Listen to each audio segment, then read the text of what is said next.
Arrêtons avec ça. Arrêtons de penser que le stress est un problème. Le stress est une ressource et il est temps de le comprendre. Et surtout, il est temps que vous appreniez, vous, à en faire un levier de productivité, à en faire un atout, à en faire un avantage là où tous les autres continuent de le voir comme quelque chose de négatif. Ok, on va commencer par la base pour comprendre cela. Pour comprendre en quoi le stress est une force, il faut en effet savoir avant toute chose ce qui évolutivement justifie l'existence même du stress. Alors pour faire simple, au niveau évolutif, le stress est un mécanisme de survie. En effet, je le rappelle encore une fois, le but premier du cerveau humain, c'est la survie. C'est pas la productivité, c'est pas la recherche du bonheur, c'est pas le fait d'atteindre un but particulier, non, c'est la survie avant toute chose. Le but premier du cerveau a été de survivre, est de survivre et sera toujours de survivre avant toute chose. Dans ce sens, votre cerveau s'est optimisé pendant des millions et des millions d'années pour avoir une réaction ultra rapide face aux menaces. Ça, comment ça se traduit ? Eh bien, ça se traduit simplement par le fait que face à un danger, votre cerveau va ordonner directement la libération d'adrénaline et de cortisol, qui sont deux hormones qui, lorsqu'elles sont produites, provoquent une accélération de votre fréquence cardiaque, un afflux sanguin plus important au niveau de votre cœur et de vos muscles, et également une hypersensibilité de tous vos sens. C'est ce qu'on appelle, pour information, la réaction fight or flight, donc de combat ou de fuite. Ok, donc ces hormones ont été essentielles pour nous pour survivre durant des millénaires, notamment pour survivre face à des prédateurs et donc face à des dangers qui étaient physiques. Mais aujourd'hui, les prédateurs, ça ne court plus vraiment les rues. Et justement, c'est là que vous avez une carte à jouer. Pourquoi ? Parce que tous les bénéfices cités précédemment en termes de boost des performances physiques et cognitives, vous pouvez aujourd'hui les mettre non pas au profit du fait de fuir face à un ours ou de combattre un ours, mais au profit de votre productivité, de votre efficacité, de votre motivation pour accomplir le travail que vous avez à faire de la façon la plus efficace possible. Mais attention, seul un juste niveau de stress va provoquer ce boost en question. Car trop de stress va empêcher l'action par état de paralyse, et pas assez va tout simplement ne pas vous pousser à agir. Ce juste milieu, comment est-ce qu'on l'identifie ? Pour cela, et d'expérience, rien ne vaut le fait que de s'appuyer sur la loi de Yerkes-Dodson, une loi qui schématise parfaitement bien l'état de stress optimal et d'activation que l'on va devoir chercher à atteindre ensemble. Cette courbe, ce schéma, cette loi prend la forme d'un U inversé, ok ? Avec à gauche l'état de sous-stress qui vous place dans un état donc d'ennui, de sous-stimulation et donc de stagnation. Ensuite, au sommet de ce U inversé, on a l'état optimal, celui qu'on va rechercher à avoir pour avoir des meilleures conditions neurologiques et cognitives pour être plus productif. Et enfin, tout à droite, on a la zone de stress trop intense, qui va davantage nous paralyser, nous placer dans un état, on va dire, de confusion et de contre-performance. Donc, en résumé, encore une fois, je le répète, mais c'est important de le comprendre ici, soit on n'a pas assez de défis, rien ne bouge, soit on a trop de pression, on est paralysé, soit on est parfaitement dans l'entre-deux, optimal pour la productivité. Et c'est en ça qu'il faut arrêter de croire que le stress est juste mauvais. Le stress est un état naturel et nécessaire. Et c'est là que j'aime bien en fait l'approche de Hans Selye. Hans Selye que vous devez impérativement connaître. Ne quittez pas cette vidéo sans connaître Hans Selye et ses travaux. Hans Selye en fait qui a fait beaucoup d'études sur le stress, et notamment qui a créé le concept de stress, donc E-U-S-T-R-E-S-S, E-stress, qui signifie le bon stress, et qu'il a opposé avec ce qu'il appelle lui le distress, donc D-I-S-T-R-E-S-S, cette fois-ci. Donc, qui est le stress, cette fois-ci, encore une fois, négatif. Donc, au final, le plus important ici à comprendre par rapport aux travaux de Hans Selye, c'est l'importance du vocabulaire. En fait, le vocabulaire, réellement, je fais un aparté ici qui est très important, je pense, détermine notre niveau de compréhension de la réalité dans laquelle nous sommes. Donc, moins on a de mots pour décrire un phénomène, plus ce phénomène sera vu comme étant quelque chose, on va dire, de très binaire, de très dogmatique. Plus, à l'inverse, on a de mots, plus on pourra avoir de nuances. En l'occurrence, si on n'a que le mot stress pour décrire le phénomène de réaction naturelle du corps, eh bien aujourd'hui, on voit que ce mot est connoté négativement.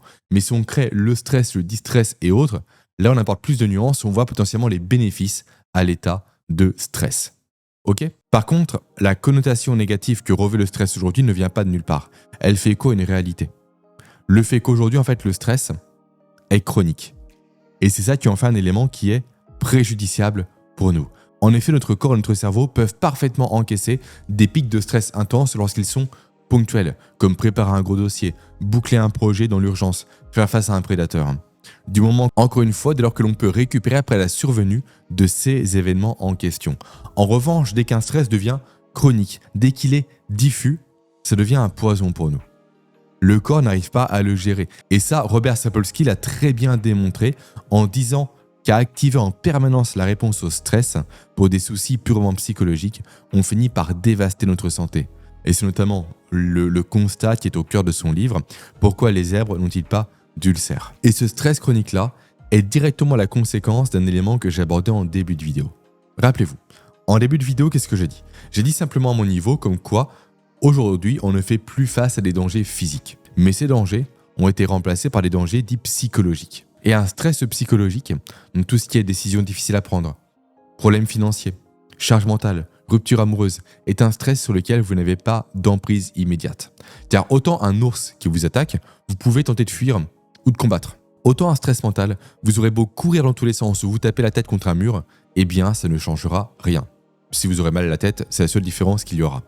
Donc, quoi faire face à un stress de cette nature ? Face à un stress qui a pour effet immédiat de détruire votre corps littéralement, même de réduire la taille de votre cerveau, c'était prouvé au niveau scientifique, et donc de réduire également vos fonctions cognitives. Et bien la solution, c'est de parvenir à votre niveau à transformer ce stress, et notamment à transformer votre réponse à ce stress pour passer d'une logique de problème à une logique de carburant. Concrètement, comment faire ? Pour cela, j'ai développé un concept que j'ai appelé le concept de stress vectoriel.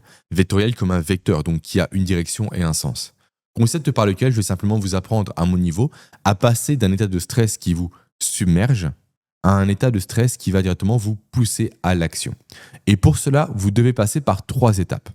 Le premier, c'est de reprogrammer votre rapport au stress. C'est la première chose que vous devez faire. C'est de créer ce qu'on appelle un recadrage mental. C'est de commencer simplement par arrêter de parler de stress avec tout le poids négatif que ce mot revêt. Arrêtez d'appeler ça simplement également de l'angoisse, de l'anxiété, mais pensez plutôt en termes d'énergie. En effet, prenez juste 2 secondes pour y penser. La nervosité et l'excitation se ressemblent comme 2 gouttes d'eau. La seule différence qu'il y a entre les deux, c'est l'étiquette mentale qu'on va y accoler. Donc juste changer d'étiquette. Au lieu de penser « je suis stressé, ça va mal se passer », répétez-vous « je suis excité, je suis motivé, je suis prêt ». Et donc dès que vous allez ressentir la pression monter, adoptez simplement ce petit changement sémantique-là qui fera toute la différence. Je sais, ça peut sembler être anodin, presque trop simple, mais c'est scientifiquement prouvé. C'est prouvé que ça marche. Des chercheurs ont en effet montré que les personnes entraînées à voir le stress comme utile ont une réponse biologique, donc au niveau chimique de leur corps, bien plus adaptée en situation difficile que les personnes qui ne font pas ce travail-là. Notamment, on constate chez eux une diminution de leur production de cortisol. Et ça, on peut l'expliquer très bien grâce aux travaux de Lisa Feldman-Barrett, qui est une scientifique qui a démontré simplement à son niveau que nous avons beaucoup plus à notre niveau de contrôle sur nos émotions que ce que l'on pense. Donc, en changeant simplement la signification que l'on va donner à nos sensations physiques, on va changer l'effet physiologique qu'elles vont avoir sur nous. Ok, après étape numéro 2, optimisez votre physiologie. Autrement dit, activez des protocoles pour calmer les effets du stress sur votre système nerveux.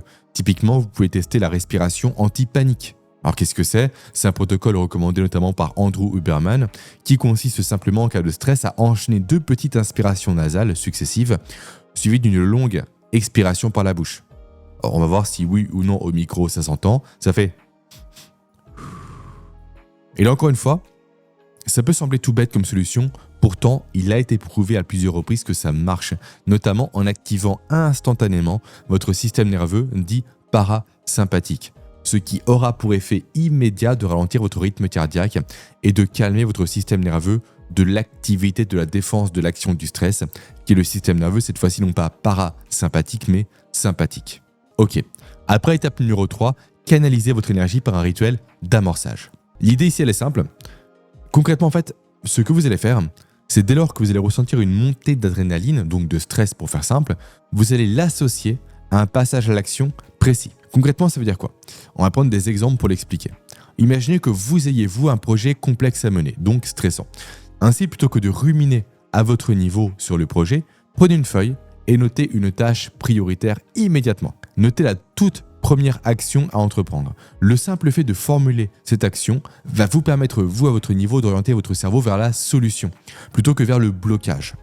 On en revient ici à cette notion de stress vectoriel dont j'ai parlé précédemment.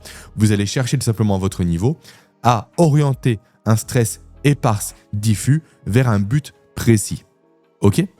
Et donc ça, cette série d'actions, de 3 actions pour être précis, à savoir requalification, relaxation et réorientation, est ce qui vous permettra, vous à votre niveau, de quitter la logique d'un stress paralysant pour créer un stress carburant, on va dire. Donc vous allez passer du mode « j'ai peur de ce qui pourrait m'arriver » au mode « je me sers de cette situation toujours stressante ». Mais rappelez-vous, le stress versus le distress. Donc je me sers de cette action qui vient d'arriver, de cette situation, peu importe, pour faire quelque chose. Ainsi, la prochaine fois que vous allez ressentir du stress, eh bien faites en sorte de switcher d'état mental pour en faire un levier, pour en faire une solution. Ok, maintenant si vous souhaitez aller plus loin sur un sujet complémentaire au stress, à savoir la charge mentale, je vous invite moi à mon niveau à télécharger mon atelier gratuit que j'ai fait sur ce sujet-là.